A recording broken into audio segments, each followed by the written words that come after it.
This government meeting is brought to you by Eastworks and our local cable subscribers.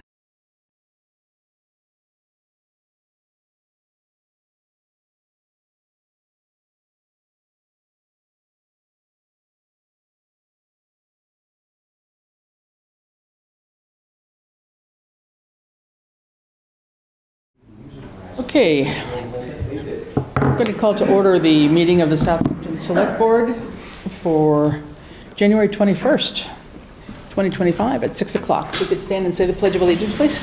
All right, I pledge allegiance to the flag of the United States of America and to the republic for which it stands, one nation, under God, indivisible, with liberty and justice for all.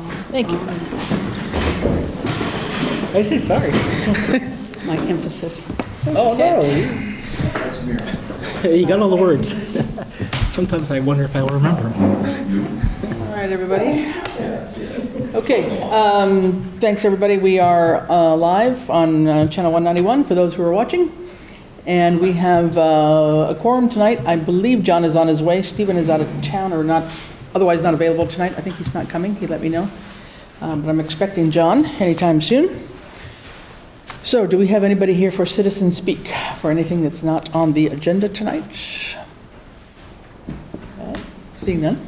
Anybody have any commentary from this end of the board? We have a couple minutes before we're supposed to start this public hearing at 6:05. Any comments from anybody? Questions?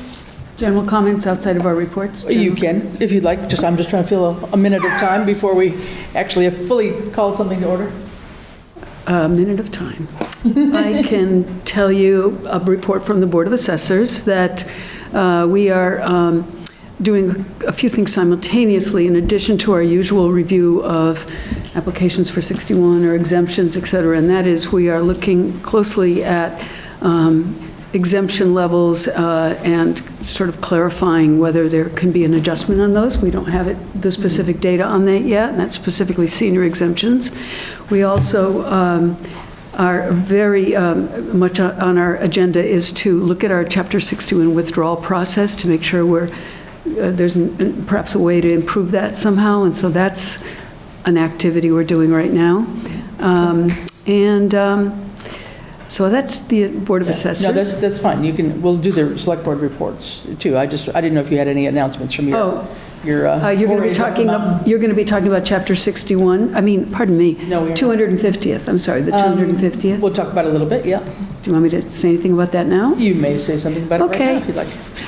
Well, under the direction of Chris Fowles, who's been a wonderful coordinator of the events, there's been a few things that I've been involved in. One is we've now led 3 hikes to the summit of Pomeroy Mountain since the beginning of January, and it's been great. And you know what? This is the best time of year to go up there because it's not only cold enough to make everything frozen so there's no mud, but secondly, the views are outstanding because there's no leaves on the trees. And when you start climbing a mountain, you feel really warm when you get to the top. So cold weather is not an issue for us. And we've had so much fun, and I think we're talking about 40 or so people so far that have joined these hikes, maybe a few more.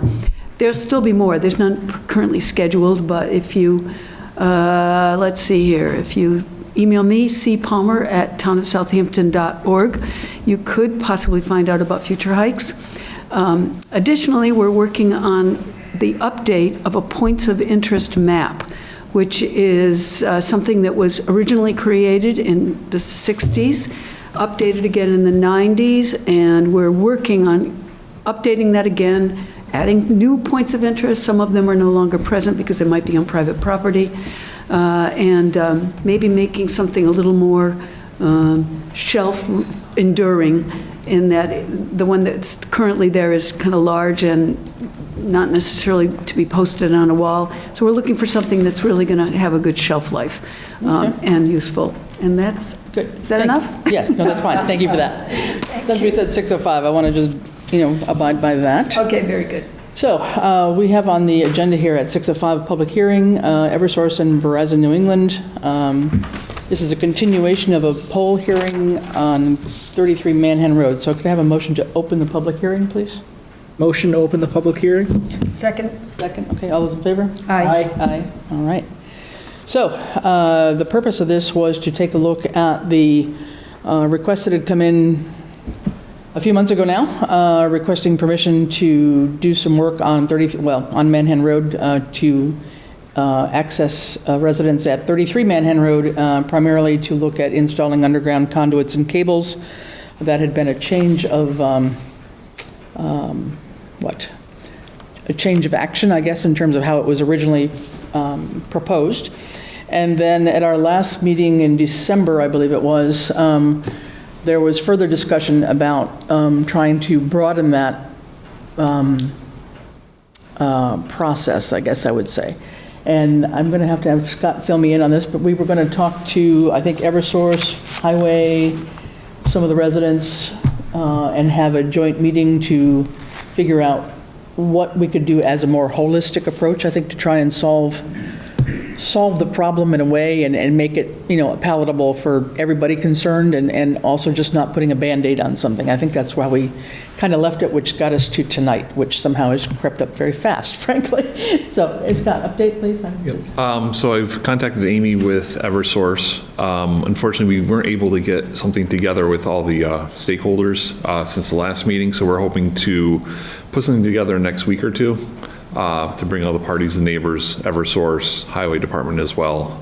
I also know, talking to Randall earlier today, that Eversource may be looking to adjust some of their plans for the area, and he's in contact with them as of today, so we're waiting for that to go through. And I believe he was talking to more of the district manager type person, not the person who's been coming from Eversource, correct? Yes. So he was at a different level, I think, trying to look at a broader plan that might work out? Mm-hmm. Okay, all right. So we're sure that discussion's happening, but we haven't been able to nail down a meeting that makes sense for everybody. Okay.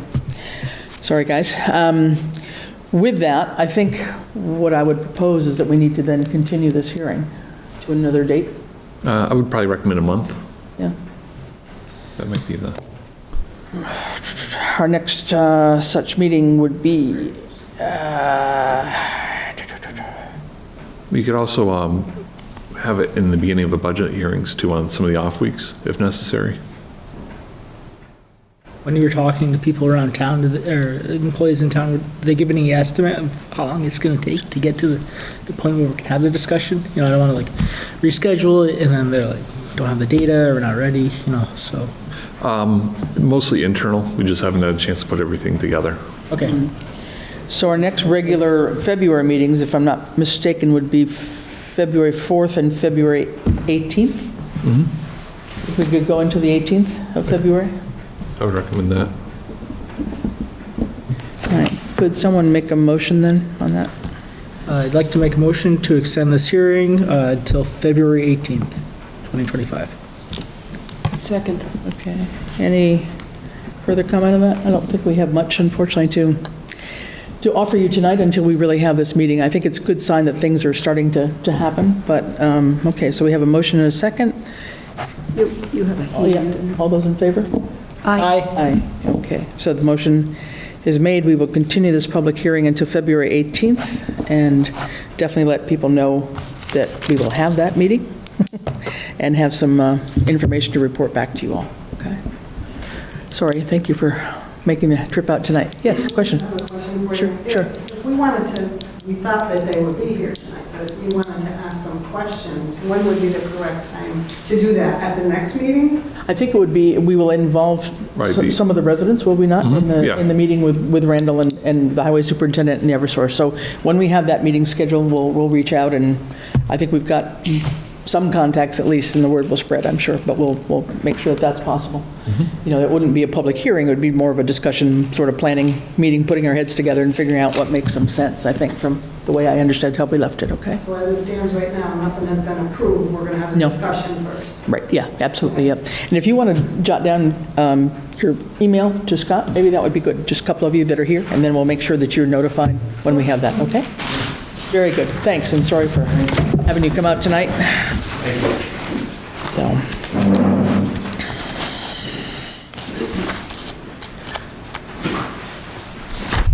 Thank you for your time. Yeah, no problem. Thank you. For your time.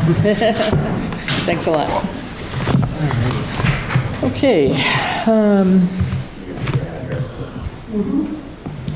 All right, next up on the agenda here, Town Administrator Report. So Scott, we'll turn it over to you, actually. So we're almost done with the Norris school control system. We're just waiting for, I think, 2 or 3 valves. Excuse me, I didn't end the public hearing, did I? Oh, no, you didn't. Excuse me, could I have a motion to close the public hearing? I move to close the public hearing. Second. All right, all those in favor? Aye. Aye, all right, so closed at 6:12, sorry. All right, yes, go ahead, Scott. So we're almost done wrapping up that project. They should be installing next week or 2 once they receive the valves. So the Norris School, that should be all set. And that'll be the last project for our Green Communities Grant. Okay. Does that allow us to start applying for new projects with them? Do we, Yes, I believe so. so that chunk of money that we got is used essentially, right? So it would be a new project with a new request and, Right, so part of a small percentage is actually based on our energy savings. Right. And then the larger portion comes from the state, which goes directly to the third party that did the installation, so we never actually see the money. Yeah, So we okay. assign pretty much everything to them. right, okay, got it, okay. Good, all right, well, I'm glad that that's finally, it's been a while, so I'm glad that that's really, basically, just about done, so go ahead. Yep. Question about, Yeah, sorry. which buildings in town did we address with Yep. that? Just because it's been so long. Yes. we We got did- 4 separate projects, actually. Yeah. Oh, thank you. We did the lighting at the library, lighting in town hall, lighting in the police department, and the control system at Norris. Great. So. Okay. Governor Healy signed the special legislation for the additional alcohol license for Pure Foods Market, and Judy submitted the paperwork earlier today, so hopefully the ABCC will approve it, and we don't have to redo that meeting that we had back in July or August.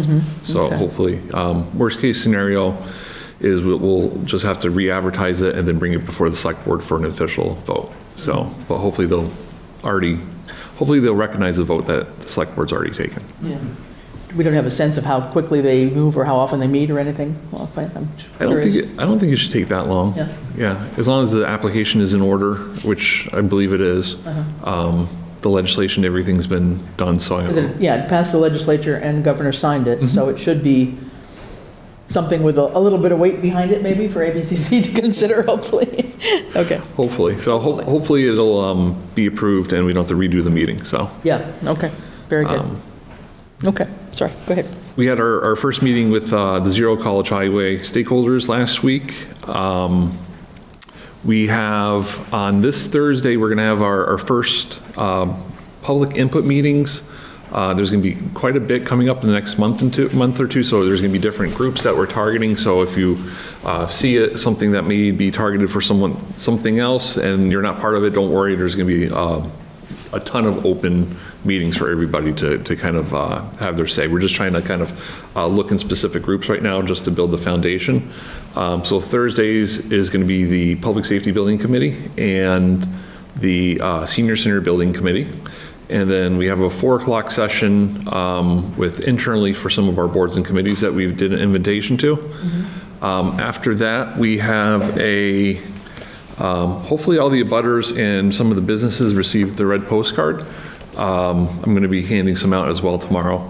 But we're doing a virtual meeting for abutters and business owners on January 27th. And then we have a couple that we've scheduled in early February, more for the general public as well. We're trying to do a mix of in-person and virtual just because it's a lot easier for people that may work a little later or may have kids, baby, childcare issues, or they were not able to make it down because of snow or something like that. So we're trying to do a mix of in-person and virtual. So the first one, the 27th, will be focusing more on the abutters and neighboring businesses, is that it? Correct. Do you know what time that is, sorry? It's going to be 6:30. 6:30, and that'll be a Zoom? Yes. Okay, Yep. great. So we're moving along with that. One of the things in your packet is our neighbor Doug Finn from Westhampton asked for a letter of support. So I'll explain that when that comes up. The budget meetings have been completed with all municipal departments.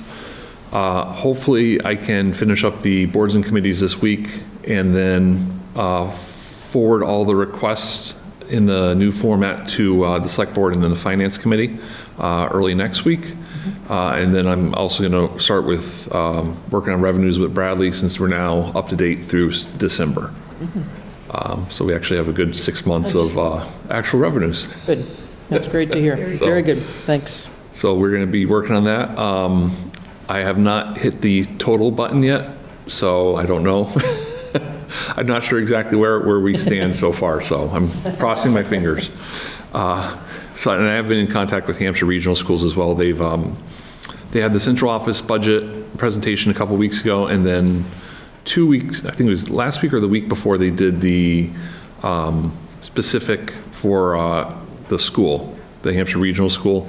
I've been working with Dawn. She's sent over some preliminary figures, so. And they'll be working on the Norris budget too, or? They should be. I mean, I know John ended up taking the lead on that last year because of Right. their staff issues, so I'm hoping we don't have to, dump it on his lap again this year. They are, to their credit, they have a lot of work to do. They're extremely overwhelmed just by the sheer number of stuff that needs to be kind of, years back, they have to look back and figure out budgets from 2, 3, 4, 5 years ago.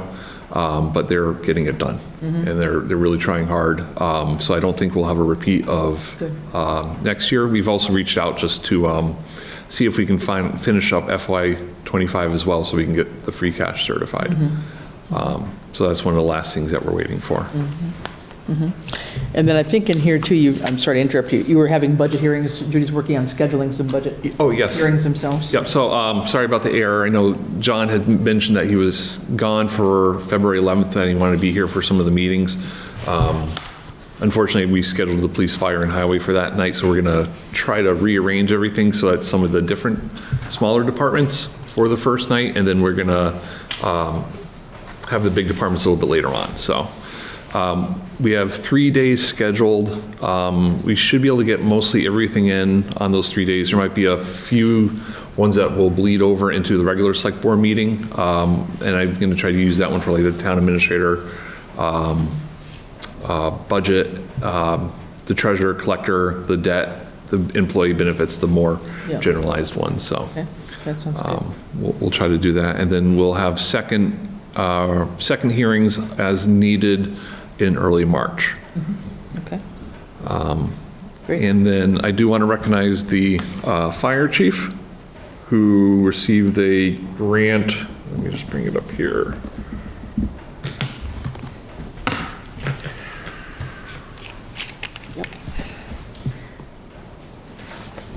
Of $15,469.20 from Department of Fire Services for their firefighter safety equipment grant program. And we've submitted the community compact grant for IT as well, so we're going to wait in here on that. And then there's another round next month on municipal fiber that I'm going to start working on the application for that grant as well. And I know obviously the grant committee is working hard on the bridges and Other things. other things, so it's grant season right now. No, definitely, yeah, there definitely is, yep, So, good, yeah. and I did forward the updated from Dodson and Flinker for the Zero College Highway, just came through on the shared drive, so whenever you get a chance, it's a little bit complicated to read, but there we go. But it is a much more focused timeline. Okay. And the idea is to get everything ready for at least a one-stop grant for the majority of the funding. So they pretty much knocked about 2.5, 3 months off of it. Oh, wow, yeah, So that's why we're kind of going very rapidly for the public hearings. yeah, okay.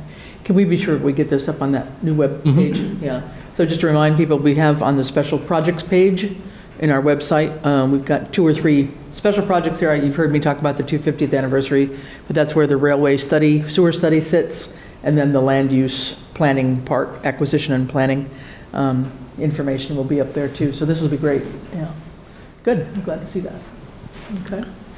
And then we had the hazard mitigation update meeting today? Well, it was supposed to be our last meeting, but it looks like we're going to have an additional one next month, so Yeah. we're slowly working on that. A few outreach to different departments we're going to have to finalize, but it looks like it's come along pretty well. I think we have to have one more final public hearing as well. I'll check with Mimi. Oh, maybe, okay, yeah. So that would be the update of the hazard mitigation plan, which, once it's updated, it allows us to apply for certain grants, too, that might be of use to us. So that's good. It has to be updated, I think she said every 5 or 6 years? 5 years, yeah. So we're at that point right now. So, very good. Okay. Any questions for Scott on anything? All right. So let's go on to select board reports. And Cindy, you started with assessors, so we heard that one. Thank you very much for filling in that gap. I'm just going to add one more thing on the assessor's report, which I didn't get to, which is that, as previously announced, we were hoping to have a title examiner look more closely at some of the deeds, et cetera, related to the acquisition of properties by Holyoke Waterworks. Unfortunately, that individual has had to pull away because of personal reasons, so that's on hold. I just want to make sure people know that. The next report is Board of Health. They are very much looking at properties that have been under evaluation for some, perhaps because they are of a health concern or hazard for our town. That's really been quite an activity. They're also, because it's budget season, the entire Board of Health is very much interested in completing the correct amount of information, providing it, and understanding what's necessary for presenting their budgetary requests. And I have told them that we're in a bit of a transitional stage. I know that that's happened at the select board level, and also that some of the information that had been distributed was still in a draft form, and that we are still reviewing the process for how that's going. The next one is Open Space Committee. The Open Space Committee met rather recently, and there's a couple things. There's Kestrel Land Trust has continued to be very involved on the moving forward to proceed to finalize the Mountain Waters project. Some of the original properties probably will not be involved in the original, as originally planned, and yet there's still monies available through the Landscape Partnership Grant. So there may be some readjustment of the properties still consistent with the goal. Wouldn't require probably any more votes by the town, because there's similar properties that could also be a part of the Mountain Waters project. And Mark Cassis and I have been working with Kestrel on some of those inquiries by property owners about how that's going forward. And it's too soon to be specific on what those properties are. Mm-hmm. Just a question on that. I'm Yep. assuming, and correct me if I'm wrong, I'm assuming that if we had a property within that set of properties that we had voted upon at town meeting last year sometime, where town monies from CPC in particular were going to be used. Right. If one of those properties or something falls through on that, we would have to go back at this special or annual town meeting and rescind that vote for Right. that particular cost. Right? I think that's how that would have to Okay. work. Actually, one of the properties that's probably not going to be involved is, actually didn't even get to that point of being announced. Okay. No, that's fine. You don't have to Another, name it, and I'll just but- say another one that Yeah. was on there, I don't believe CPC money was going to be used towards it. So Okay. it's a good point to make Yeah, sure but we're just keep in clear on mind, that. I think anything Thank that we you. voted, if something changes on that, I think we have to actually formally rescind that vote Yeah, and then put in a request for a Right. new match I or will, whatever it I will might be. double check on that, because So, I don't think it's just applicable, but Yeah, good point. that's fine. Just keep it in Thank you. mind. Yep. That's all. Yep. And Dan, that's good. I wanted to report on the Housing Authority, and I think I'd start that by saying how impressed I am with Sierra Simmons and her ability to continually make forward progress on the projects that we have, specifically 354 College Highway, which is the property where we want to end up building a Habitat for Humanity house. And the next step for that is getting the environmental site assessment done. And after that, we should be able to contact the parties that we're interested in working with on that. Put out an RFP on that. Yep, that's right. And just for people watching, this is down around a little bit past the golf club? Yes. Country Club on College Highway. Yep. Yep. Very good. All I had to mention there. Anything with Concom? No? Concom hasn't met, Okay. so we have to figure out Yeah. what we're doing with them. They do have a meeting scheduled, I thought I saw though, for early February. Good. Because there were a couple of Good, good, things that had That was to be next Monday, no? dealt with. I thought I saw that. Maybe glad check to- that. I'll But check. I think, I think as, John pointed out at the last meeting, at least for a meeting coming forward, if one has to be had because of the business at hand, Yep. then I think if there is no selected vice chair to take over, then I think it does fall to the next longest-serving person on the commission. Yeah, and At least for that meeting, in order to get business done. Yeah. While you're looking for other people to join the commission. So. yeah, I'll reach out to them right now Okay. before I forget. But just Yeah. just a reminder, anybody out there, if anybody out there is interested in being part of the Conservation Commission, we've got various other vacancies on town committees and boards, but Conservation Commission is a statutory commission where we really, really need to have that in place and functioning. It's one that really has to abide very clearly by Mass General Law and has lots of rules and regulations that are needed to protect our wetlands in town in particular. And so we would welcome anybody reaching out, reach out to anybody on this table right here, and Scott, and then also on the town website. As you all know, there is a place called, I think it's under forms or something, but there is the application for volunteers on our town website. So feel free to reach out and see if you can offer your services. So, okay, nothing else? Then I will just mention briefly, the Bylaws Committee has met recently. We'll pick up a couple of those later, in a couple of minutes on the agenda. We've been working on a couple of bylaw, an amendment and a new proposed bylaw, and we'll discuss those shortly.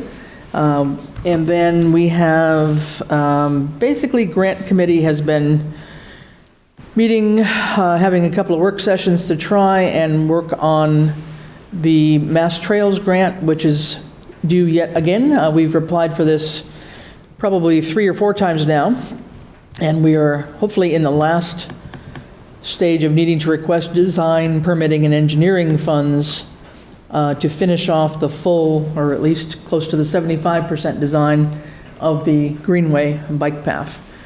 So that request, as we met the other day, will be, I believe, a request of around $324,000 to Mass Trails with a match, including in-kind and hopefully CPC approval and town voter approval of around $81,000 to match that. So that is one that is being worked on. It's very close to being finalized. I've reached out to both Senator Vilas and Rep. Pease's office for letters of support, and I'm sure we will get those in time. The deadline to apply is February 3rd.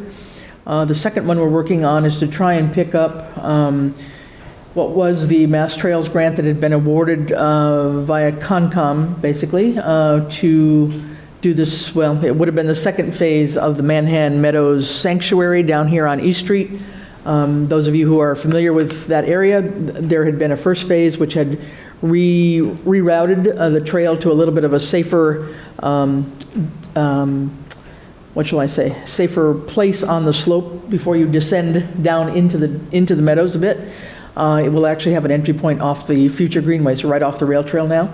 And so a lot of work was done on phase 1, but phase 2 was actually to buy and install a pedestrian bridge, which is needed to basically cross the Manhan at a certain place to join the two halves of the Manhan Meadows Sanctuary. That's around a 40-foot expanse of the river. So even though we had approval on that and were about ready to purchase the bridge, time had run out because we had to apply for a special waterways license from the state to allow us to work down around the Manhan River, and that took a year to get just the license.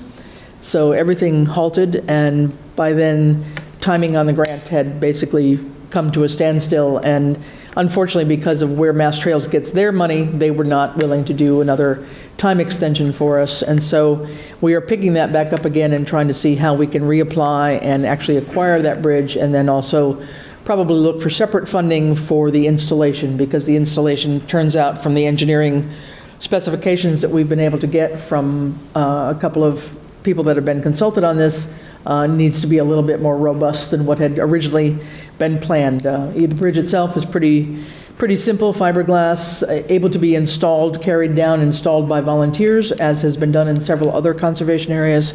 But because we have a river and because we have concerns about climate resiliency and future flooding, et cetera, the actual installation on the riverbanks has to be a lot more solid than what had originally been envisioned. So that's where we're working on that grant application. And that's basically it for grants. There's 2 or 3 others that are coming out. They're related to water protection. So I've forwarded a couple of those grant information processes to our water superintendent. And we'll see if there's something there that we may need to apply for that might be relevant to something else that he's working on in his department. So that's basically it at the moment, I think, for my committees right now. So with that, new business. How about PVPC selection of the joint transportation alternate to the TIP subcommittee? So this is something where I guess PVPC is helping to manage this. The TIP process is the Transportation Improvement Program. And this is the 5-year schedule, basically, of when important projects such as the Greenway Trail, such as the East Street Bridge, and/or now the East Street improvements have to get scheduled on the DOT priority list, the way I understand this. And we have on our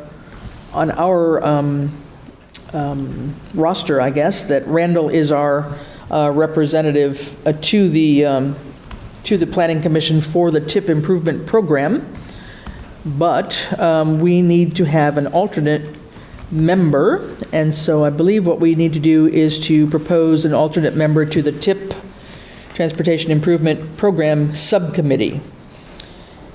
So, with that, I'm going to take the lead and propose that we nominate our town administrator to be our alternate rep to accompany Randall on this committee. Excellent. Okay. Do you need a motion? That was sort of my motion. I'll take that as my own motion, that I'm moving, that we nominate Scott to be the alternate on the TIP subcommittee. Somebody would second? Yeah, Cindy, second? Okay. Any comments, questions? Anybody else want to volunteer? Feel free. All right. I just will ask. Yep.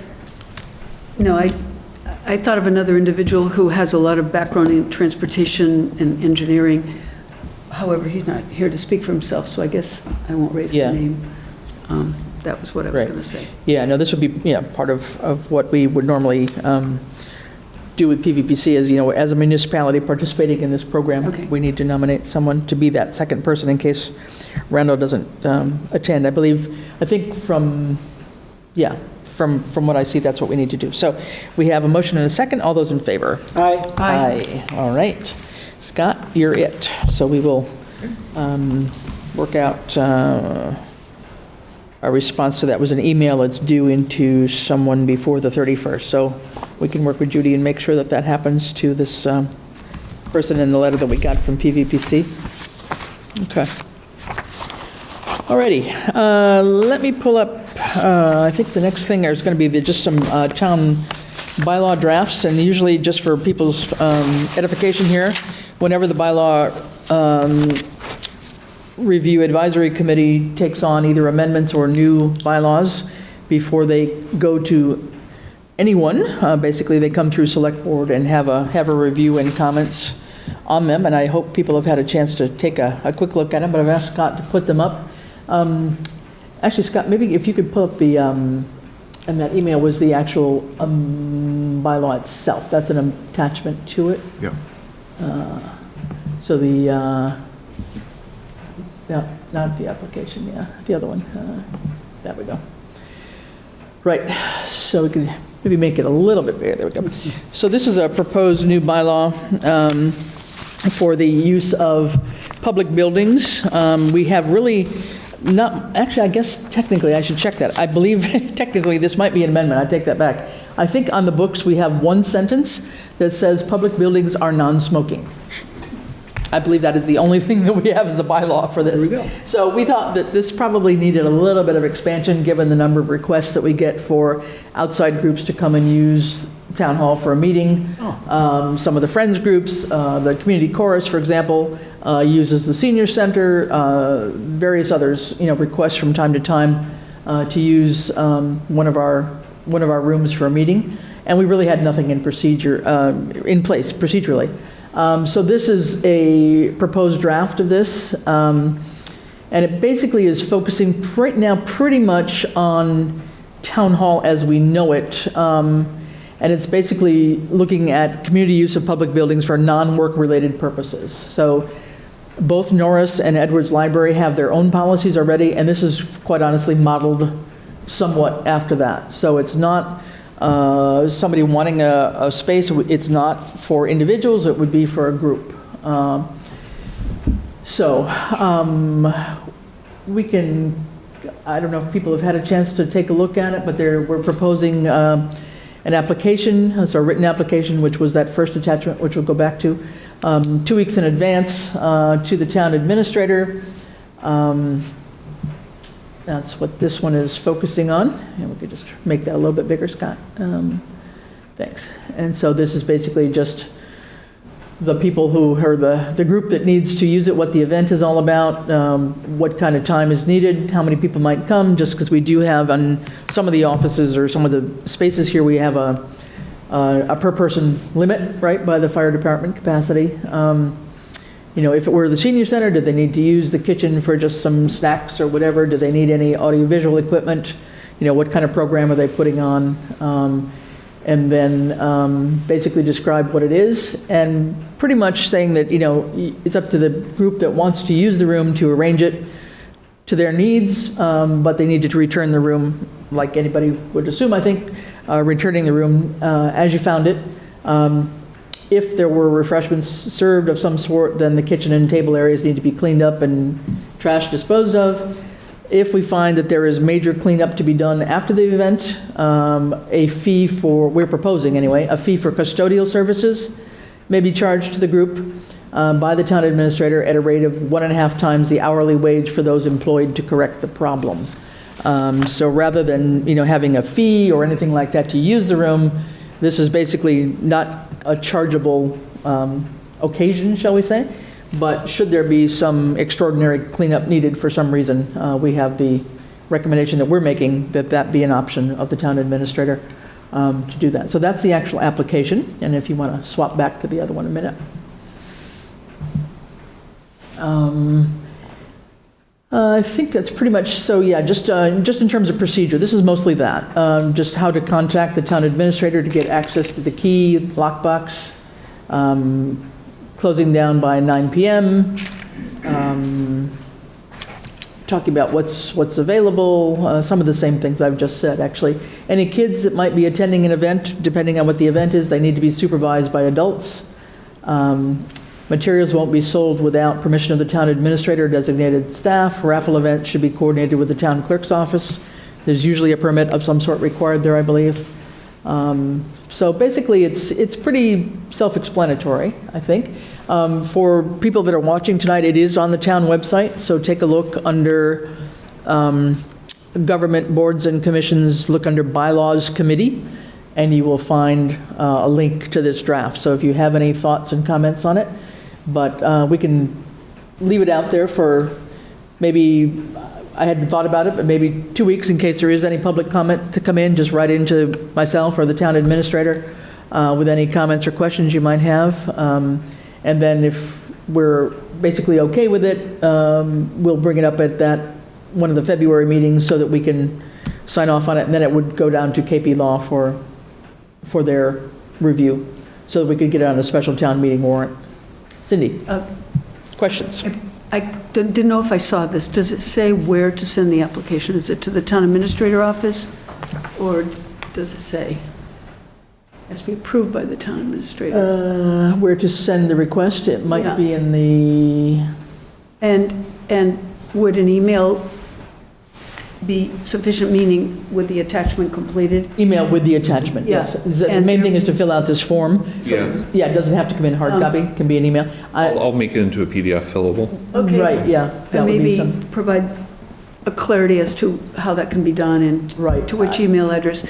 Yep, it might be in the text of the other one, but I'm not sure. Okay, but. I was trying to read that. Yeah. The other thing is, do Friends organizations fall under the category of non-governmental? And in that I know a couple Friends organizations meet in Town Hall. Is that non-governmental organization a friend, an actual 501c3 organization? Yes, they would still qualify They would qualify in what regard? to use the facilities. They're not, which category do they qualify for? Are they part of, They're under what we called in the definitions, auxiliary group. they are an auxiliary group? Persons associated with an existing town department or committee Okay. to support and enhance their mission, e.g. friends groups. Oh, very good, thank you. Okay. Oh, So we've yes. tried to Okay, do that. It may still not totally be clear, but that's fine. That's the kind of information, we want something to be clear. I mean, I think this is just, it lays out some procedures that we just haven't had, which, yeah. and Dan? Oh, it's sorry. a 2-week, I'm sorry, one Sorry, more no, go ahead. question, Dan, excuse me. Yeah, of And a 2-week notice is required? Okay. Yeah. My question is more of, do you manage these other rooms? Do you have some kind of logbook to know if a room is busy or not? Usually the town clerk will keep a calendar. Okay. I'd like to get it onto a digital format, just Sure. to make it a little bit easier, but, yeah, Maybe Outlook is a good tool for that. Yeah. Just saying. but it's vacant most of the time. Yeah. So, Just wondering how you determine a conflict. Right, yeah. Yeah, I mean, yeah, that would have to be, yeah, noted. And I guess that's why with the 2-week time frame, hopefully that would give enough time to say, oops, there's something else happening that same night that came in first. Sort of first come, first served, quite honestly. I think that's the process. And they have to leave at the end of the period of time that have been authorized. You know how sometimes meetings kind of go on, have more things to Yeah, say, yeah, and well. I've experienced circumstances where another Yeah. group is lined up in the hallway, ready to come Sure, in. yeah. Yeah, so, But I think it's great to have this available. Town Hall should be Yeah. available. okay, good. So that's one, and like I say, I'll check. That may actually be an amendment because we have one little sentence on our bylaws right now. I forgot. I thought this was brand new, but I could be wrong. The second one we have is just an update on the swimming pools, swimming pool safety. And that is one that is, if you hit that town link there first, maybe, or each one in that email, Scott, just in that, back in that email. Just try that and see if that gets me where I want to go. Could be not. Yeah. Okay, so we do have on our town bylaws, on the general bylaws, chapter 234, swimming pools. Again, it doesn't say a whole lot. It's got 3 or 4 sentences, and that's about it. We've worked with the building commissioner on this, and there have been definite updates in the CMR, our code of regulations, et cetera, and that's what is reflected in the new draft. So just to say that if you want to refer to the old bylaw or the current bylaw that's on the books, that's it, 234. What we're proposing is an amendment to that. And the main changes I've tried to update it's got a bit more definition, but the highlighted parts are the main thing. So the body of water, I think, used to be like only 12 inches deep. Now it's 24 inches deep, which I don't quite know. To me, somebody can also drown in 12 inches. I'm not quite sure why that got made bigger, but 24 inches or more above ground is a part of the definition of a swimming pool. And then in restrictions, there's new restrictions in terms of being 15 feet from the rear or the side lot line, and then not less than 40 feet from the front lot line. I think the front lot line might have been there, but not specified in terms of its, the amount of feet. The one on the side and rear lot lines is a new footage dimension. And then the need to be enclosed 4-foot barrier, that hasn't changed.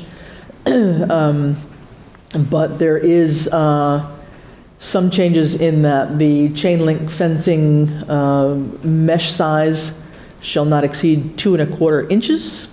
And again, these are all codes of Mass General Law, building code. And then if there was some other protective measure around your pool, some people might have a cover on their pool, I think. This is saying that you still would need a fence, no matter what. A cover is not sufficient. So that kind of is part of 3 and 4. And I think that's basically it. Let's see. There was something about latching. Go back just a second up. It's number Oh, yeah, 5. no, number 5, yeah, the self-latching gate swinging outward. I think that's very similar to what was there before, maybe just a little bit clearer. And then if there was an above-ground pool, if it's not in use, so during the wintertime, whatever, it needs to be removed if it's not secured by fencing. You would need a permit from the building department, and there are a couple of exemptions, I believe, just scrolling down a little bit. Oh, yeah, just the small plastic kids' pools are exempt, as are hot tubs. And then this would be, the building inspector is the enforcement officer to do this, and the penalties and fines would be levied per an existing chapter of our bylaws, okay? So those are the ones that we're proposing come to us when we have a special town meeting. So please take a few days and take a look at them if you're interested, and if you have any comments, come back to us. But again, just go to the town website, government, boards and commissions, committees, whatever, and or just type in bylaws in the search engine and it will take you there. Okay, that's all I've got on that. Thank you very much. Hoping that we can get a couple of these moving along here. Next, ARPA quarterly reports. Let's see, I think we have the ARPA quarterly reports. We've done a fairly good job on these. We've got a couple maybe that are missing, but Judy's keeping track of all the quarterly reports that are due in. I'm guilty. And I know Scott's got a couple of years are brand new awarded, so you actually escape a month or two, I think, until the next quarter. But there's a couple perhaps that we don't have. But just to say that we are still keeping track of the ongoing projects. Many of the projects have actually been designated as completed, and one of the things that I'm going to be working on this weekend is just updating again our website on the select board page for the notice of the tracking sheets that we've got, talking about what's been completed, et cetera there. Thank you. So I hope people will take time to just read these. It looks like the ones that are ongoing here still, and I can just note these. Planning Board with their ongoing consultant, Conservation Commission with their conservation agent, both are still ongoing. Canal Lane Septic System is ongoing. Southampton 250th Anniversary is ongoing. The Community Garden is ongoing, that Open Space has been managing, and, hold on, then a few of the newer ones, and the other one, that Rendell and Ty and Bond have been working on the culvert replacement grant. That is all getting close to finished. I would expect by next quarter that one actually might be finished. We still need to start on the Stormwater Enterprise Fund Study. So the Stormwater Enterprise Fund Study, I don't believe we've had any beginnings on that yet. That's something we do need to get underway. The others that are still active are the newest ones, so the sewer feasibility study for the Greenway, the townwide permitting and software licensing, that's the new one, the ADA door openers for our bathrooms in Town Hall. Let's see, we had some additional funds to complete the wage compensation study. We had some initial funding to help us out with the IT capital program and replacement of some of our computers here at Town Hall, computers and printers perhaps at Town Hall. And then the last one is the AED purchase and installation for the COA. So those are basically the listing of projects that are still out there, that have received ARPA money and are still working on their projects. So we will be keeping track of those as we go along, and like I say, I will get some of the tracking parts updated on our website. I've been a little bit lax on that one, I'm sorry, but I will get to it. Okay, any questions on that, anybody? Okay.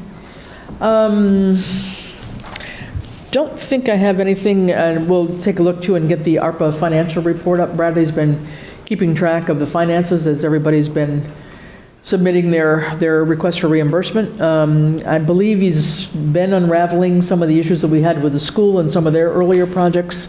So I'm hoping we're getting to a better point on that. But again, we'll get the latest ARPA financial report up so that people know where we are on that. And I think, Scott, we're still trying to understand what we might need to do with this one that had a reimbursement that came back to us from the grant program, can that go back into, well, I know we can't re-obligate it now because that time is over, right? Right. So I did reach out to the auditors, and they're researching it. Okay. Essentially, it's a little bit of a gray area, That's depending at what the actual wording of the appropriation was. Okay. So Tanya has been looking at that, so Okay. don't have quite an answer yet, but Because we weren't sure with the, we had to put up the full amount for one of these grants that Randall's department has been working with, and then once the work is done, it gets reimbursed, but we had to show the grant program that we had the ability to fund the entire thing up front. And so we did that out of ARPA, and now that we're getting the reimbursements back, we weren't sure if they could go into the general fund or where they should go. So that's basically our question, because they didn't come back in time to re-obligate for new ARPA projects. That time frame, just to remind anybody, the time frame to re-award ARPA money was the end of December 24. We still have 2 years to spend all the ARPA money, so those projects that I've outlined to you here are the ones that still have monies out there to spend, and they have until December of & to report on those, spend and report. So we're pretty okay. It's just a little clarity from the program side as to where some of this money should go would be helpful to us. Okay, next up, I just lost my agenda here secondly. Somebody tell me what the agenda item is. Revenue and expense report? Revenue and expense Yeah, reports, okay. Yeah, so I think we have, what do we have? We have reports in from Bradley that were, I believe, the FY '24 expense report that goes through, well, it's just still being updated, I guess, from time to time. I'm not sure if the revenues captured the December, but I know it goes up to through November. Yeah, so this is the '24 one, though, the FY '24. Oh, yeah. Yeah, so FY '24 expense report, so I think, I didn't see a revenue report, I saw just the expense report. And so those are ones, just as we go into the budget hearings, I'll just make a note for my colleagues that, those would be one to have handy as we look at expenditures for the various departments.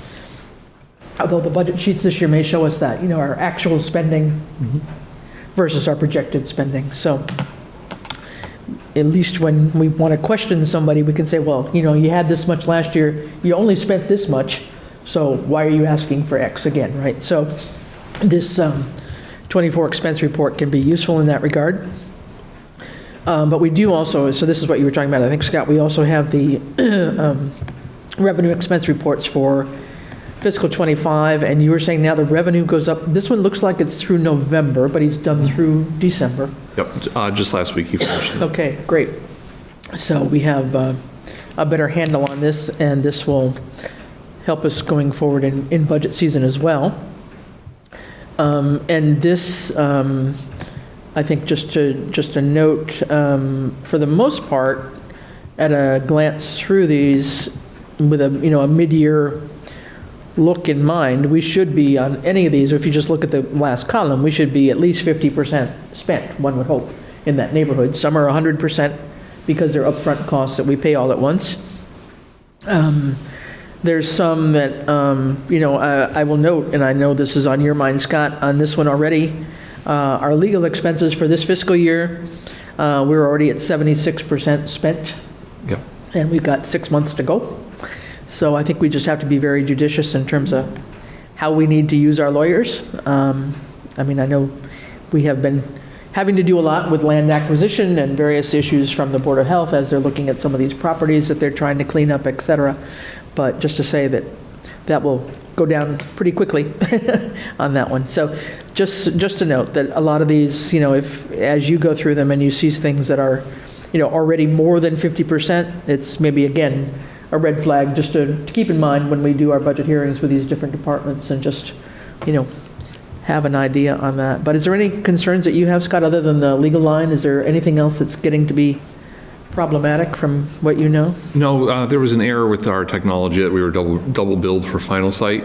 But we should be getting the credit soon, so. Oh, wow. For the actual installation of it? The yearly maintenance Oh, fee? yearly maintenance, okay. I was going to say, my gosh. Okay. Okay, so, and great to hear that Bradley's up to date to December. That'll be fantastic. Okay. Good. Okay, if no questions there, the next on the agenda item list is tentative special town meeting date and timeline for article submissions. So Scott, you want to take that one? So, we're looking at doing a special town meeting at least a month in advance of our annual town meeting, which is May 7th.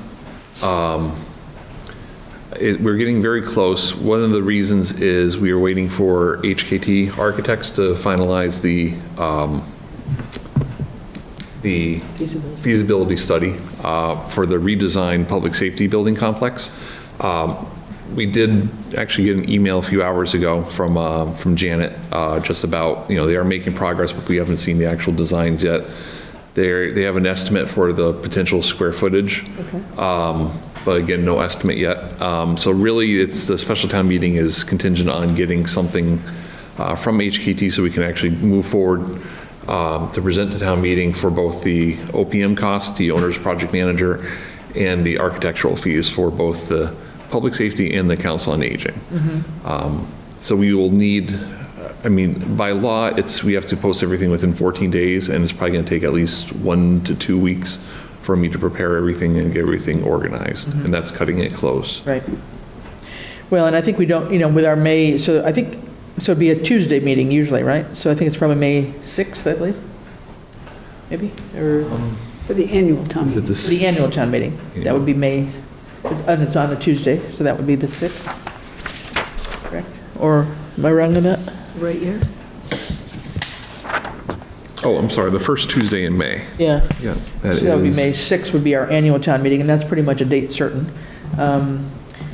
So to back it up, we're really talking probably something like March 4th or something like that, realistically, if we can. March 4th would be a Tuesday. I believe you can schedule special town meetings on any day, though. Oh, we can? I'm pretty sure, yeah, because the bylaw only refers to the annual town meeting.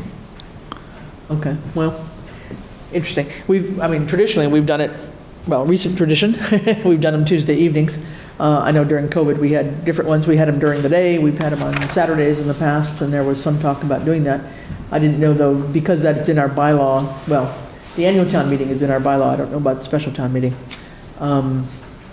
Whether we would have to have a vote first at special town meeting to change the date of a meeting. We probably do, but anyway, just to say, if tentatively, we can still, since we don't have a full board here tonight, I'd like to get other people's opinions, but maybe just amongst ourselves that are here tonight, a tentative thought. Doesn't sound like we can be much earlier. February is going to go by very fast, especially with budget hearings. March 4th or March 11th, both are Tuesdays. Okay. Offhand? In lieu of a select board meeting on the 4th, because we would generally meet on the 4th. Well, usually what we do. Right before, yeah. We have it up at the school, we have a short meeting up, Yep. at the school. But if that ended up being one of our budget hearing nights, which I think is the last possible budget hearing you were talking about, Scott, too, Let me just double check that may interfere. So maybe March 11th is a little bit safer. Offhand.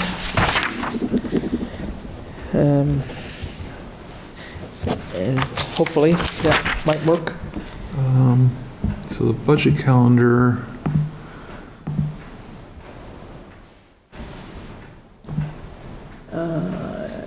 The second budget presentations, that can be fluid. That's Oh, not- okay. Yeah. that's Well, not a- okay, so maybe, no, that's okay then. So, we can go back on March 4th then. I thought I had read the 11th, so let's throw it out there earlier. So let's say March 4th as an idea, and then if we have to shove it to the 11th, we could do that perhaps. But I don't think we ought to go any longer than that, because then we get so back-to-back with a regular town meeting that it gets a little bit much, right? So let's try a March 4th with a Did the people from HKT, do you think that's going to work for them time-wise? And for the Public Safety Buildings Committee to review all the information? I would defer to our audience member, the police chief on that one. I've had discussion with Janet from, Not to put you on the spot or anything.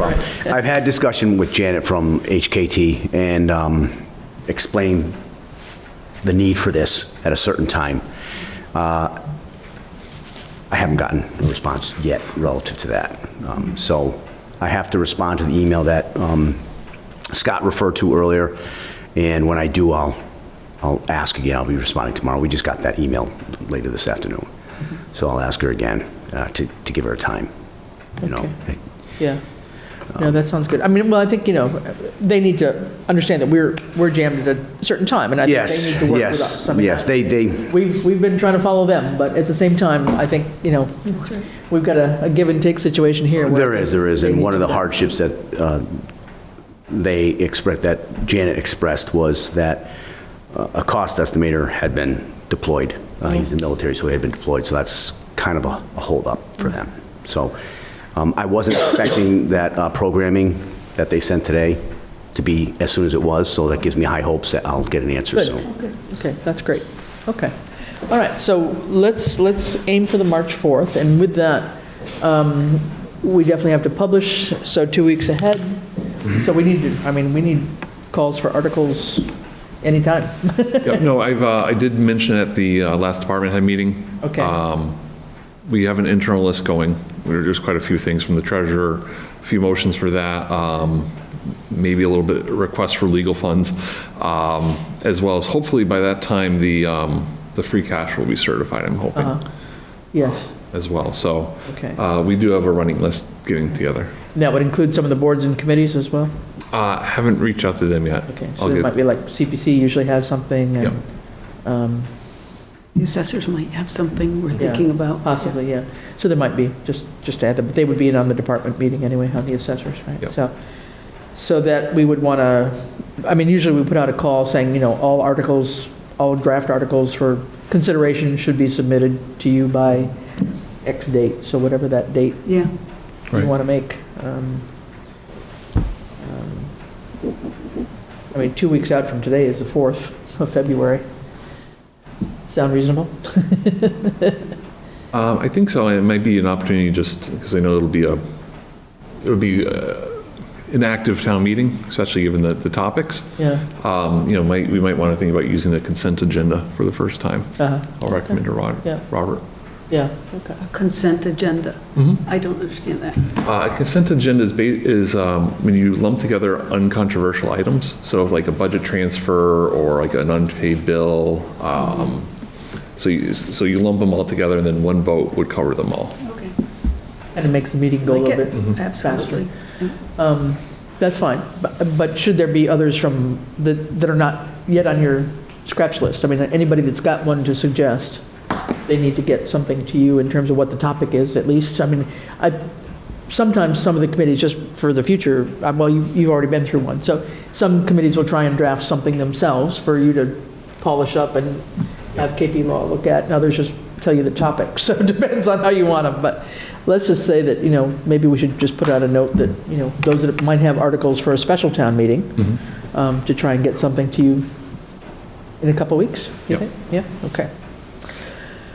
All right, we'll work toward that, and if we have to make some changes, we can do that.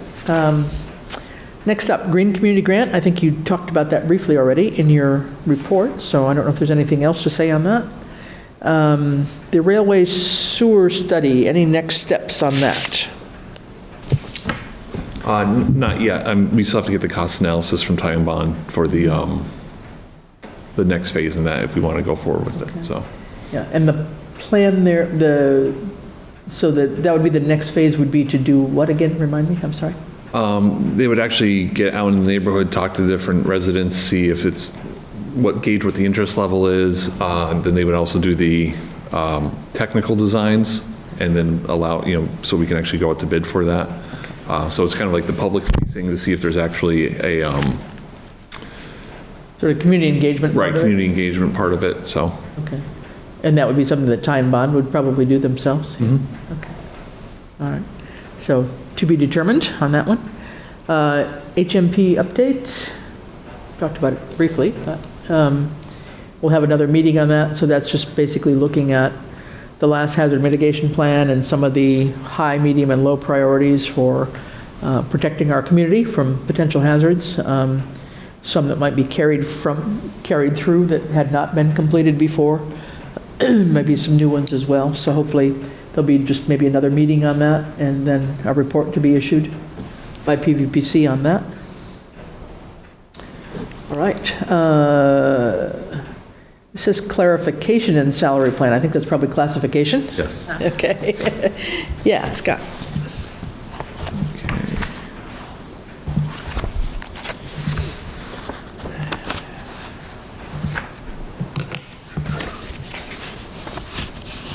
So where we are today, starting at the beginning with the compensation and salary plan.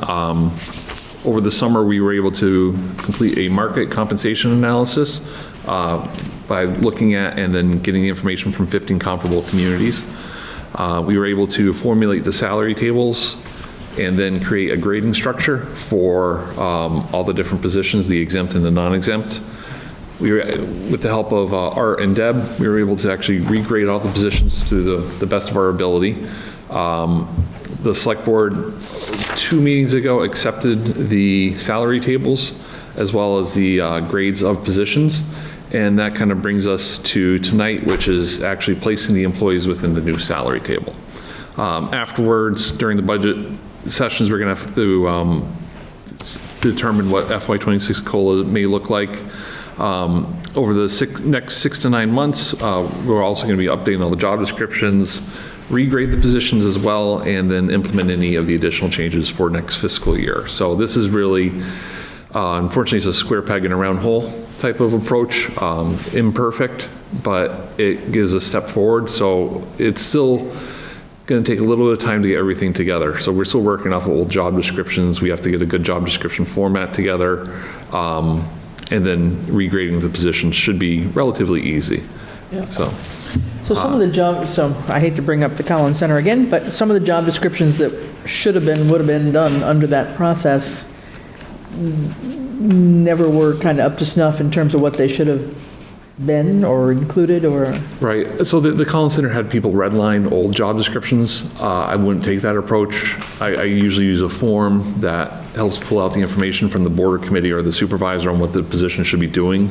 And then usually I would take that, write the job description, and then share that with the supervisor to make any changes. So there's a uniform job description for all positions. So there's a certain style. Yeah. Well, that probably is a different approach to what we had here. I would imagine our job descriptions are not very uniform. I wouldn't be surprised. Okay. They are from the 2017 study. Yeah, okay, yeah. But over the last 7-8 years, they've all been kind of, there's a lot of different versions and drafts that may or may not have been adopted since then. So, and then the 2017 format isn't a very good format. Okay. So I would recommend using a different one anyways. All right. Can I ask a question at this point? This came out of the Board of Health meeting, and I suspect some of the other boards and committees might feel the same way, especially boards that have employees reporting to them. They worked very hard to try to upgrade the job descriptions based on what they were told previously, like a year ago. And I'm just going to acknowledge they worked very hard on that, and they will we need to remember that and also give support to the rewriting of them. I know you've already thought of that, but. Yeah. Okay. All right. So that brings us to the next phase, which is positioning the employees into the new chart.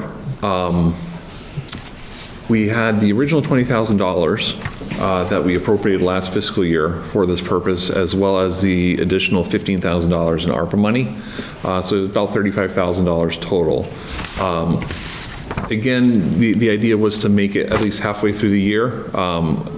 When I did the cost analysis, it looks like we can stay within that $35,000 if we started these changes on January 13th. So a couple different, it'll be retroactive, but it's the first full pay period in the calendar year. Retroactive, retroactive to where? To, January 13th. okay. Yep, so we're a little bit, week or two past it already, but the idea is, there are some positions that you'll see on the chart that won't have an impact, contractual, enterprise fund positions, as well as some other positions that are paid for through revolving accounts, like the van drivers in the Council on Aging. So those won't actually have an impact on the bottom line for this. Looking at the chart itself, oops. Oh, actually, one thing I wanted to point out is there was one change in the exempt classification chart. That was the health director. During budget hearings, I talked to Jerry as well as Caitlin Rooks, the chairperson. They asked if I could just revisit how the scoring system worked, and I was happy to do that. One moment.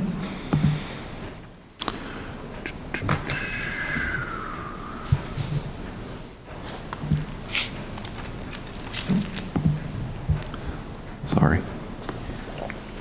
There we go. So with the health director, it originally graded, I had a grade as a J. Looking back on it, Art, myself, and Deb, we agreed at least 2 out of 3 on all of them, except for the final one, complexity of operations. I actually had that as a 5, which, looking at it back, was a little bit too low. And I'd probably agree with Art and Deb that it needs to be at least a 13, which is the 3rd degree. And that 10 points actually would move it into the J, the next phase, next grade up. So I did want to point that out. Good. The other one was the, here we go.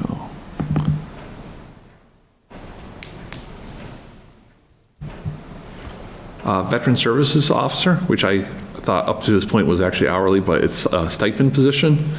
So converting the VSO to a hourly employee and grading it, it came in as a step 3. And what are the kinds of things there? I'm a little bit surprised to have it as high as a water tech, so can you clarify a little bit? I mean, is that levels of responsibility, confidentiality? What? Well, it's also based a little bit on market too, as well. Most VSOs are probably in the $30 to $35 range per hour. We were a little bit lower than that, but that would bring us right up into the 90th percentile of where we wanted it to be. It does have specialized training as well, so you do need to get certified by the state and federal government. And financially, you do have to be very good with numbers. If you make a mistake on a veteran's application, if you put their assets too much or their income too much or too little, it can impact that as well. You also have a big responsibility in dealing with medical issues and some difficult situations. It's really a social services position. Yeah, okay, no, good. Yep. And then back on the other one, on the health director, you said the main difference was in the scoring on the complexity of the work, is that it? What I heard? Yes, the last one, I had it probably a little bit too low at a 5, and the next one up would be a 15 further point, and that would move it from the J to the I. Hold that for a sec. Okay. How's complexity versus complexity of operations different? Your complexity is a number 7 and... Let me pull it up here.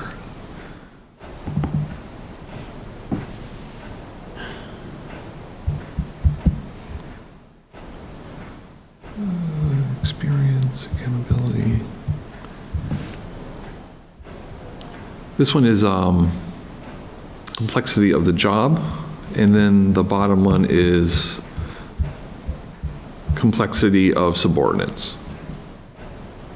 I see. So I actually had as, it was the second degree, and it should be the third degree. At the very least, it should be a third degree. So the subordinate in this case would just be the contract employee though, right? Hypothetically, if you had a health agent as well. Yeah. So again, looking at the position itself rather than current occupants. Right. Yeah, got it. Okay, that's clearer, thank you. I don't think I've ever seen that document. Yeah. It's good to know. Okay. But have you mentioned this to Jerry? Because you said you spoke with her. That's the current person in the position. I thought she saw, so I did update her budget. I thought she saw, but I did tell her this afternoon about it, so I didn't tell Caitlin or anything, so. Very good. Thanks. And the select board still technically has to adopt it, the change, so. Okay, so do we need action on this tonight then, or? Well, it would be great if we could. One of the things that the treasurer brought up was approval by the PQB. I'm not 100%. Let me just bring up the thing. So, I think PQB, I thought, was more an advisory role. They're not necessarily the ones setting salaries, to my knowledge, right? Is that the question? right. So there is a clause in the PQB manual. I'm not sure if it's The most recent one? while under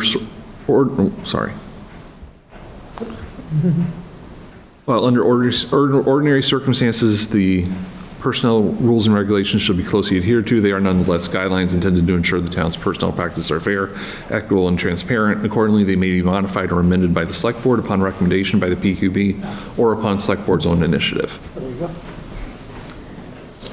It seems to me that we're covered. It's our initiative to take this on, in my opinion. So, looking back at the, it is a little bit more pinkish and red. I didn't do the red highlights, so from John's email earlier.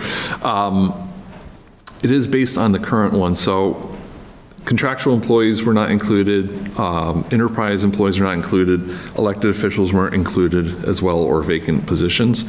And then you have the van drivers as well, which are funded from a revolving account based on donations.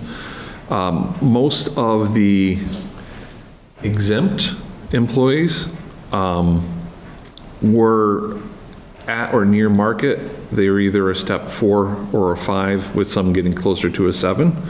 And I can show you the chart right there. Oops. So for, this would be effective for January. And based on this, most employees would be right around this range, so they'd be a little bit behind market, but still over the next 1 or 2 years implementing them based on their years of service, qualifications. If they moved up to a step, they'd be close to where they needed to be in the market. The market is number 7 there, right to the left of the yellow.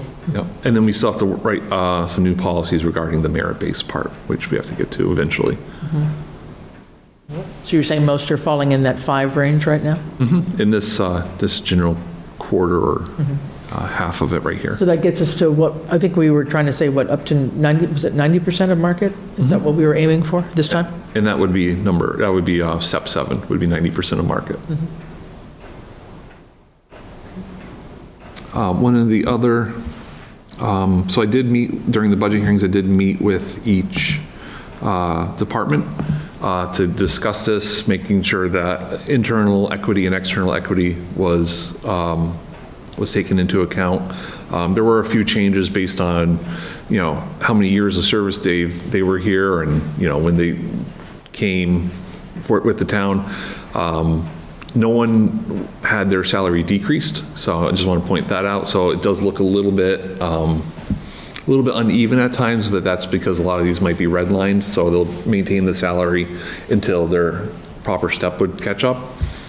The non-exempt, again, most, because there are a few more steps, most fell right around the middle, the 7 to 10th step. And I can bring that up.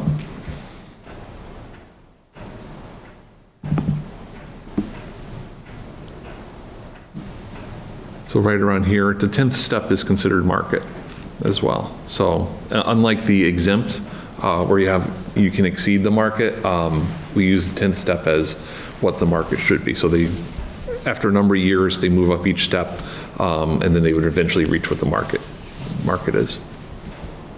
And then further raises would be only COLA, or would be something else? Do we ever? So you should receive a step every year. Yeah. If you're a part-timer, then that compounds. So, if you work maybe 20 hours a week, it would take you 2 years to get that first step, because it's all prorated based on how many hours. So you should get a step for every year, and then this chart itself would increase based on the COLA. And the market would change over time, so therefore, that would affect step 10 going forward. Right, so every year, this whole chart would be adjusted, right? Yep. Right. everything's based off of step 10 on here and step 7 on the exempt.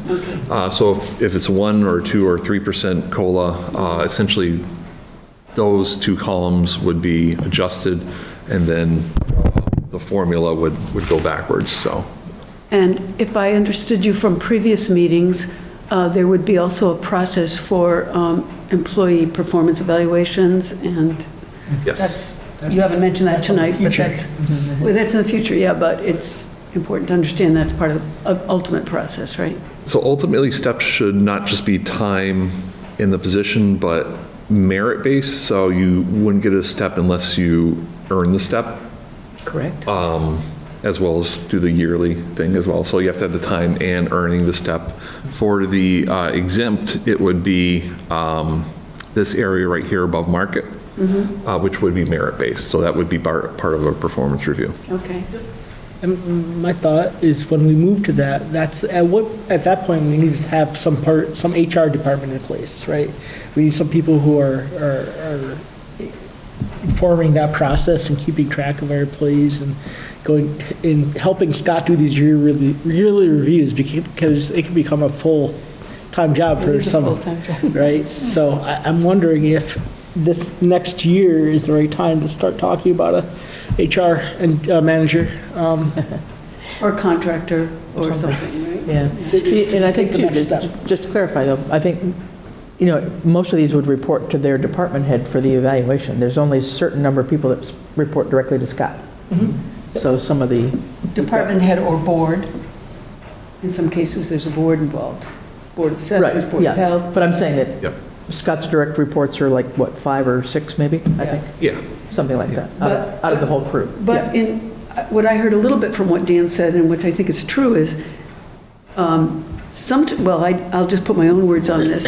Sometimes people, we're all volunteers, those of us on boards, and we perhaps didn't have any background on personnel kinds of issues, and even if we did, we know having support is really, really helpful and also to be certain that there's, equality across the board. It's not just, I like you, or something Kind like of that. calibrate the scores across. Yeah, Exactly.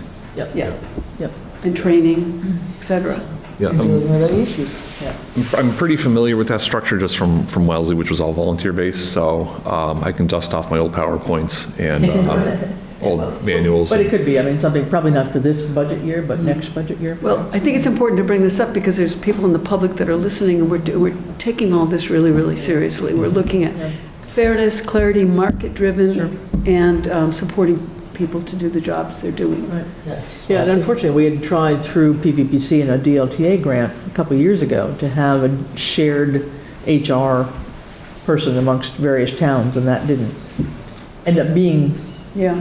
anything palatable for the other towns, because we wanted more time than anybody, obviously, because we were the bigger town, but that didn't turn into anything, unfortunately. But, there might be opportunities like that for some short-term, support, but again, when you have grant support for something that would be a personnel position, then that's that doesn't really solve the problem, right? It's a Yeah. temporary Band-Aid in terms of, being able to fund it now, but not long-term, so. As our town grows, it's one of those things. Yeah, that no, our town grows into having absolutely, that no, it's position good. as well. Good point. So Yep. Very good. maybe Yep. the action is in that timeline you put together for getting us through sort of like the next year. Obviously, I'm fully sure you're going to put together one that gets us into how we're going to get into that range where we're doing some performance reviews, and in the performance reviews, in that timeline, talking about where we would like to switch from the structure we have now with a PQB, or whatever it is called, to a human resources type structure. Yeah, good, yeah, no, that's good, okay. So you would like a motion from us tonight to, could you help us figure out what we need to say? Motion to adopt the proposed steps for exempt and non-exempt, non-union, non-contractual, non-enterprise fund employees, and to make it effective January 13th. So moved. Thank you, hopefully our, Second, okay. How about any further discussion, questions? do you expect there to be any other alterations on what we are moving to accept? Do you call this draft in any form? This, no, but over the next couple of months, I expect to be some changes as we do into the job descriptions more and more. So Right. this is just based on current right now, so It's based on current, so the job description could perhaps tweak whether they're at grade, F or G kind of thing, right? Exactly. And that would be something that we would take into effect, what though, like at a mid-year point, or something in the new fiscal year? New fiscal year. Yeah, Yeah. yeah, okay. I would think, just given our resources, I mean, we put aside, like you said, about 35,000 to make this adjustment happen, which I think is good. I think it's great. So it's a good start, for sure. Okay, so I think we have a motion and a second, and we'll rely on everybody's hearing of that great motion by Scott and our transcriber's faithful wording of that. Could I have a vote, please? All those in favor? Aye. Aye, all right. Motion is passed, thank you. All right, next one up, again, Scott, on this letter of support for an energy manager grant from the town of Westhampton, looking for our support. Yes, so a couple months ago, just bring the letter up here.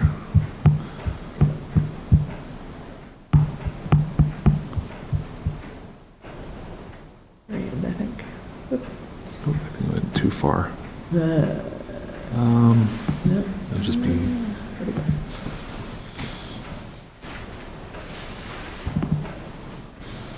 There you go. yeah, so Doug Finn, the town administrator in Westhampton, took the initiative to reach out to the other Hampshire regional towns to gauge the interest of using a municipal, a green energy grant to hire a municipal energy manager for our schools. My first question was, can we expand it to municipal buildings?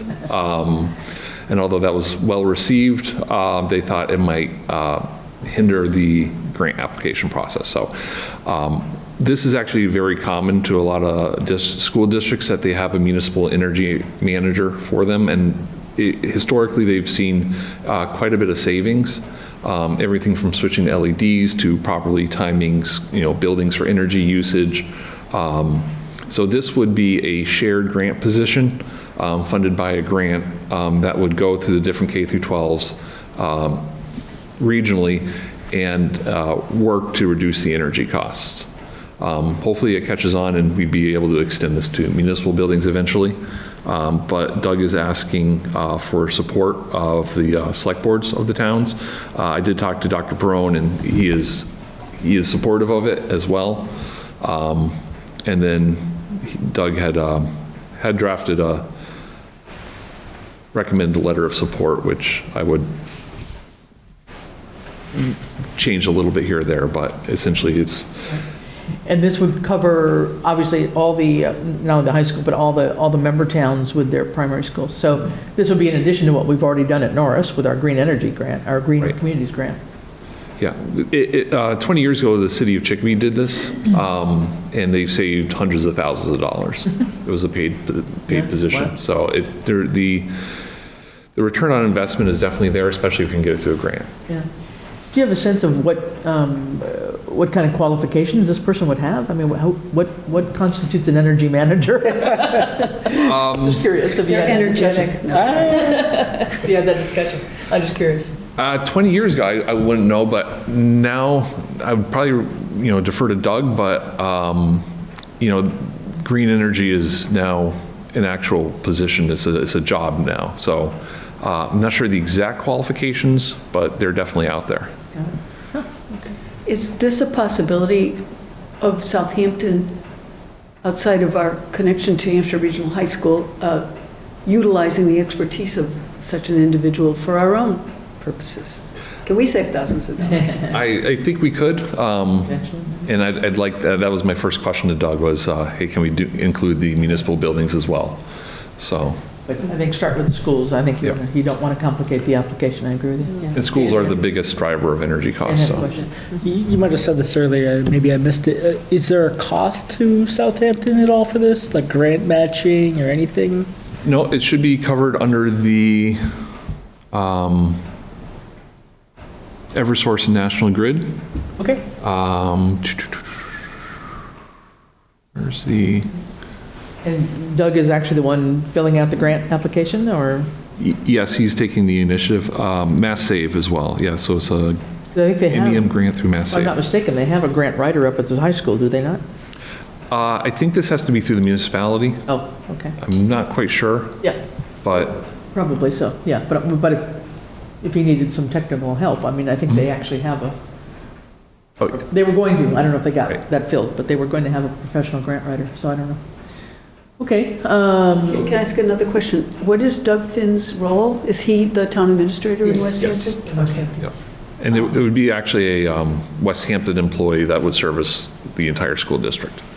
But only in the schools? Only in Are the they going to schools. use them for any other municipal buildings, or does it matter? No. Okay. Hopefully, it's successful enough where we may want to, once the grant expires, we may want to fund it for a couple more years to expand it to municipal buildings. is this a year-long grant, or? I think it's multi-year. I'm pretty sure it would go on at least 2 years. All Well, right. I move that we accept this proposal to have Southampton jointly fund the grant request for the municipal energy manager for the Hampshire district schools. That make sense? Yeah, a letter of support to go along with the grant application, basically. And sign a letter of support to go along with the grant application. And let's designate town administrator to sign that. And designate the town administrator to sign the letter. Thank you, we got all that Second. together. We got that? All right, we got a motion and a second. Any further discussion? All right, all those in favor? Aye. Aye. All right, motion passes. Thank you, Scott. Great. Yeah, that sounds like an interesting initiative, and it's interesting that you're saying that some 30 years ago, other communities did. It's like really? we're catching up, but I didn't think we were that far behind on something. Yeah, Ken Parsons was the first one in Chicopee to do it, and community, it was about 15, 20 years ago in communities, we stole the idea. So it's been going on for a while. Well, alrighty, good. Okay, next up, just very briefly, 250th anniversary info. Things are moving along. We have another meeting, planning meeting on Monday night here at Town Hall at 6 o'clock.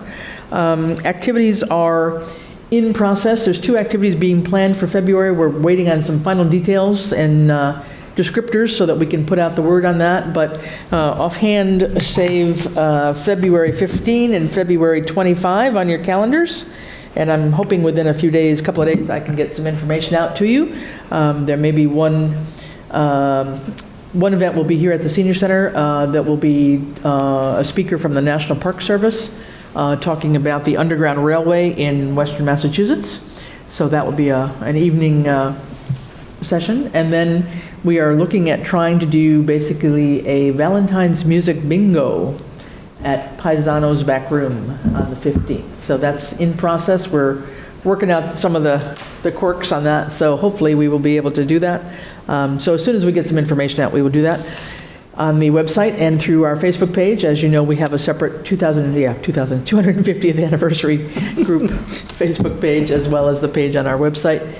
We have a couple of events planned also for March. We're looking at a trivia night at the Southampton Country Club on March 21st, and then a pancake breakfast at the Congregational Church, I believe on March 27th. So we'll nail down those dates on Monday and get the word out. So just keep in mind, we'll be having some things every month, try to do one or two key things every month, and stay tuned. So please let us know if you've got other ideas. Feel free to come to the meeting on Monday if you'd like to, upstairs at 6 o'clock. The beard contest is underway. We had a few registrants. Thank you, Dan, for registering here. What's going on, Dan? For the longest beard one. We see it starting to grow. That's Doing good. That's good. what is it, the fastest growing? Fastest Yeah. growing, yes. So we definitely have a participant here from Select Board, so thank you for that community support. And then the 2 or 3 other categories that are out there, 3 other categories, you didn't need to register ahead of time, but those are still on the website, so please take a look at those and we'll figure out a date when any kind of sort of final notice and final judging event, whatever may happen. So thank you very much. All right, other than that, any other business that can't wait? This is a typo for the next regular February 4th, not March on mine anyway. Mine said March. So February 4th Select Board meeting. Any other business that can't wait? Okay. If not, just 2 sets of minutes to approve. December 23, 2024 and January 7th, 2025. I have just one comment on the 23rd, and I think it's just maybe it's just the way it was phrased. It's on the second page, and it's regarding the battery storage on Westfield public hearing up top. It's on something that I reported on. It says that, Wait, where is sorry, second page on the December 23rd I got minutes. that, yeah. It says here that the Planning Board and Select Board received no notice about the hearing, so they submitted a letter looking for additional information. That wasn't really the intent of the letter. The letter was stating our concerns and our position. It wasn't something we voted on, but it was a letter of strong concern, I guess I would say, that was submitted. So that wording, I would just recommend we just change that the letter, submitted a letter expressing our, I don't know, what do you say, Dan? Our Stating our concerns? position. Stating our position and Yeah. our concerns. And maybe Yeah. that should be 2 sentences then about the hearing period. The chair of the Select Board and the chair of the Planning Board submitted a letter expressing our concerns. Something along that line, I think would be just a little bit clearer if we could just Yep. tidy that up. And just to say, I right before this meeting, I got another email from somebody on some committee in Westfield. They've had another meeting on this, not a public hearing, but they're looking at some of their zoning bylaws apparently in Westfield to see what I think they can do to figure out ways to either make this workable or not workable. So I haven't had a chance to read that yet, but. Okay, so with that small modification, does anybody else have any comments or changes on the other set of minutes or this minute? Can I Yes. speak only to this one? So I move to accept the minutes as amended for December 23rd. Okay. Have a second? Second. All right. All those in favor? Aye. Aye. All right. And then January 7th, if there's I anything. don't have any changes. So I move to accept the minutes as presented Okay. for January 7th, 2025. All right. Second. All right. All those in favor? Aye. Aye. Okay, those are accepted. All right, very good.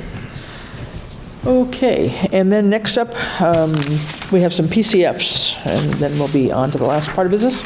We have a couple of PCFs. If you read the PCFs, Yeah, I'll read the warrants. Yeah, How no, I about that think, deal? Scott, you've got the PCFs, I think. I don't have them.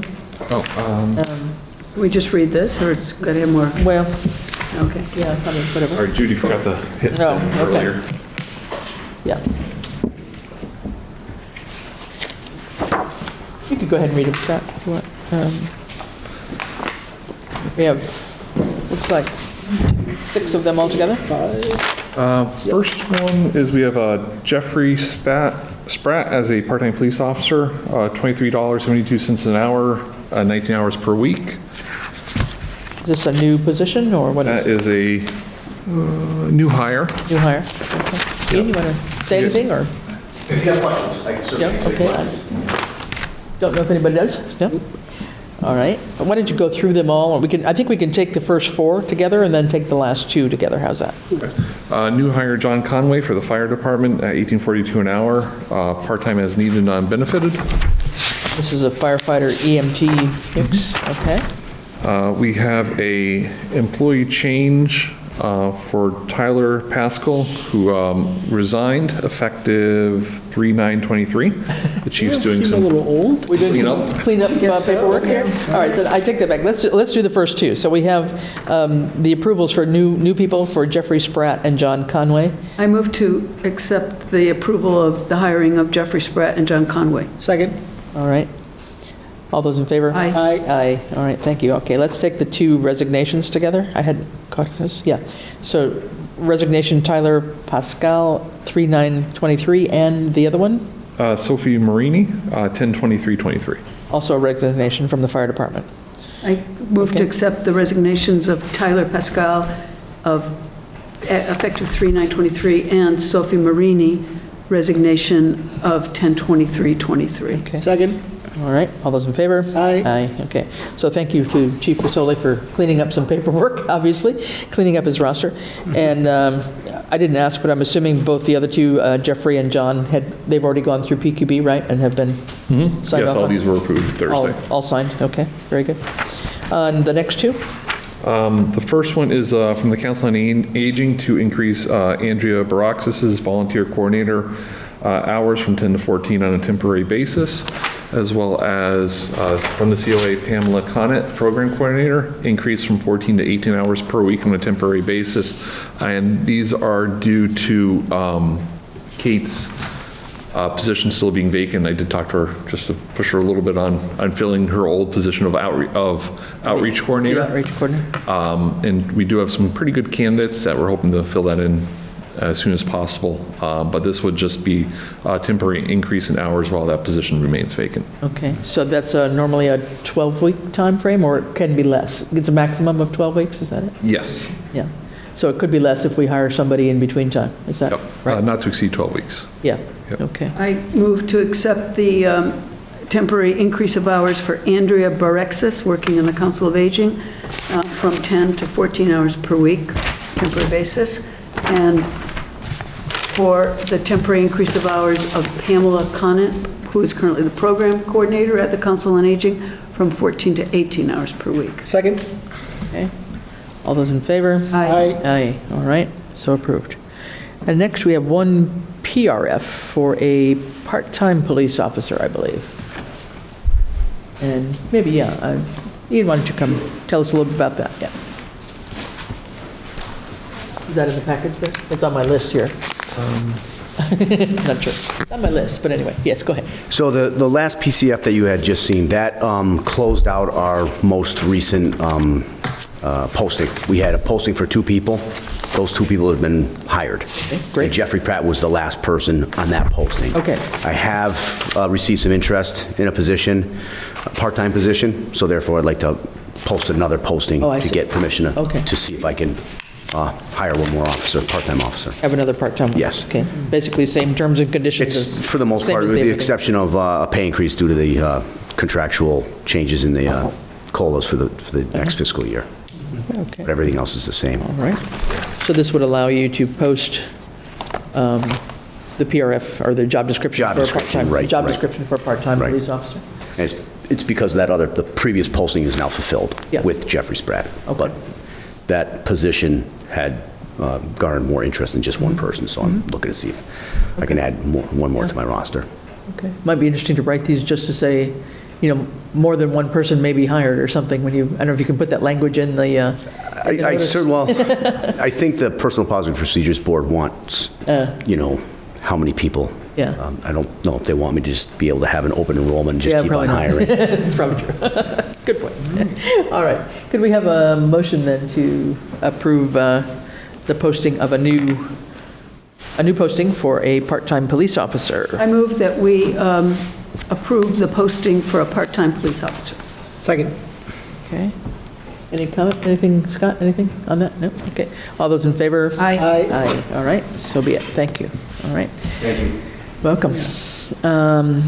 Dan, since Stephen isn't here tonight, and I think you signed several of these warrants this time, Yeah. would you like to do the honors of reading this wonderful warrant list? I'd like to read the warrant list into the record. So Okay. the warrants include P 25-24 for $382,259.12. Warrant approval pending. Next is P 25-24A for $343.40. Warrant approval pending. Next one is PD 25-24 for $64,853.95. Warrant approval pending. Next one is for PD 25-24A for $121.41. Warrant approval pending. Next one is for PD 25-24B for $244,522.82. Warrant approval pending. Next one is for W 25-25 for $209 and slow down a little bit. $209,000. $209,145.29. Warrant approval pending.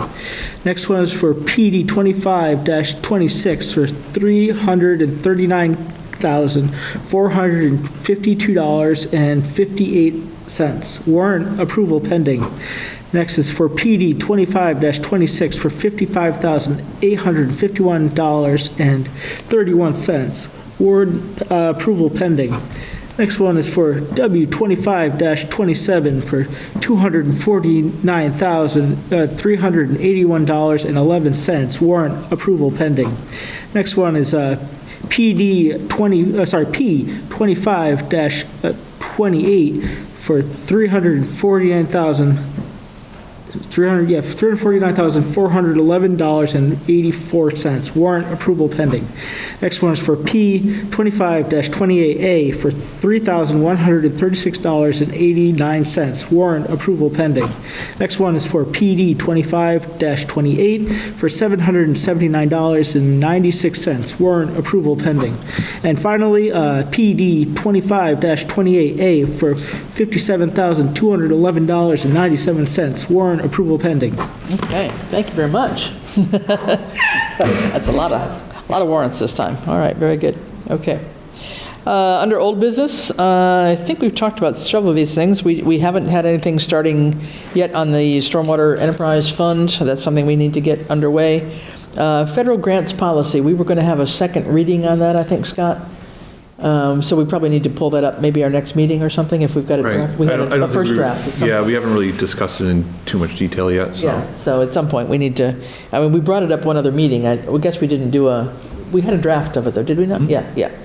So we probably need to, get that up on the new business next time around. We still need to talk about the broadband committee charge, which we haven't worked on. I've talked about the Manhattan Meadows Bridge update and the green energy updates. Capital asset planning, so our capital committee, we need to pull something together so that we can have that information for our budget timing. And I don't know if you have a strategy on that yet, but we need to double check. I think there's maybe one person that's still on the committee, maybe two, I'm not sure. But we probably need another person or two. East Street and the Greenway Tip Project. So again, this maybe will take into effect a little bit of what we did tonight by naming you as the alternate to the TIP subcommittee with Randall for the PVPC future meetings on the TIP process. Okay. Anything on there that I'm missing that was an update? We don't have it on here, but just briefly on audit status, just where are we with anything we know? That I'll have to double check. Okay. Yeah, I think we should be close, so. Pretty much finished with 23's stuff, right? And then, Yeah. yeah, okay, hope so. All right, calendar and announcements. Our next regular select board meetings will be February 4th and 18th. And it would appear that we've got budget presentations with the Finance Committee, so those will be joint meetings.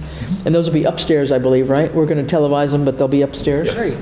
In a smaller room where we can talk and Yeah, I'm have, going to move that upstairs. Good. In Just have a better little bit of a discussion. different yeah, format, so it's not Nice. the round table, and so we're going to do like a little square. that'd be good. Okay, so right now, and we'll get the word out. Judy will send us the notes, but right now we're looking at February 11, 18, 25, and maybe March 4th for the various department.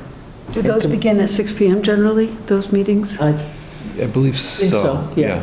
I think so. That's been the time too with finance usually. Yep. Yeah, I think that works out. Okay.